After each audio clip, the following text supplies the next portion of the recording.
இங்க மித்ரான்றவங்க சைக்காட்ரிஸ்ட் டாக்டரா இருப்பாங்க. அவங்க கிட்ட டைவர்ஸ் ஆகுறவங்க தான் கவுன்சிலிங்காக வருவாங்க. தினமும் புது புது பிரச்சனைய பார்க்குற இவங்க தன்னோட வாழ்க்கையிலயும் அப்படி ஒரு பிரச்சனை நடந்துடக்கூடாது அப்படின்னு கணவர்கிட்ட சண்டை போடாமையே இருப்பாங்க.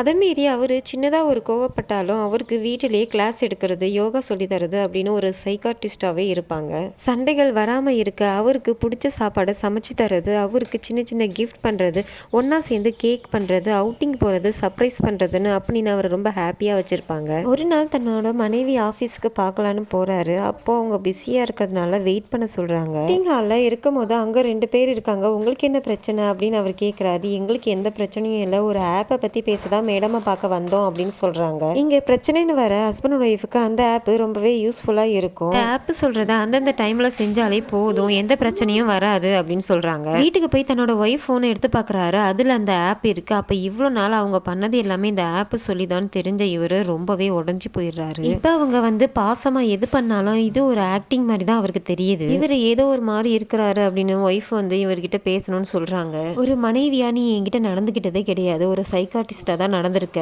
ஒரு ஆப் சொல்லி தான் இவ்வளவு நாள் என்கிட்ட பழகிருக்க, என்கிட்ட சண்டை போடு, கோவப்படு, என் போன் எடுத்து நோண்டி பாரு, பொசசிவ் ஆகு, நான் உன்னை சமாதானப்படுத்துறேன், ஏன் நீ இப்படி எல்லாம் இருக்க மாட்டேற, அந்த ஃபீலிங் பத்திலாம் உனக்கு தெரியுமா அப்படின்னு ரொம்பவே எமோஷனலா பேசுறாரு.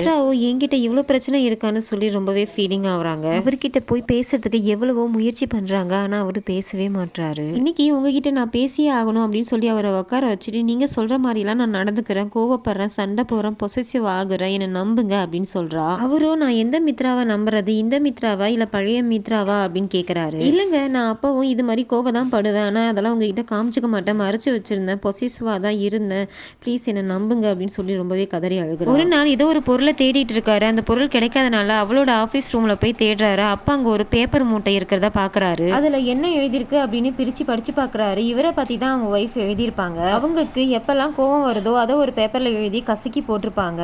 எல்லா பேப்பரையும் கொட்டி எடுத்து படிச்சு பாக்குறாரு. அப்ப அவரு தன்னோட மனைவி போனை எடுத்து நோண்டி பார்த்தது, இவ்வளவு கோவப்பட்டது எல்லாத்தையும் தெரிஞ்ச அவரு அந்த மூட்டையை தூக்கிக்கிட்டு ஒய்ஃபை பார்க்க போறாரு. அந்த மூட்டையை மனைவி கிட்ட காமிச்சு, இதுலதான் என் மனைவி ரொம்ப வருஷமா வாழ்ந்துட்டு இருக்கா, அவளை நான் நேர்ல பார்க்கணும் அப்படின்னு சொல்றாரு. இப்ப இவங்க 2 பேருமே ஒன்னு சேர்ந்துடுறாங்க.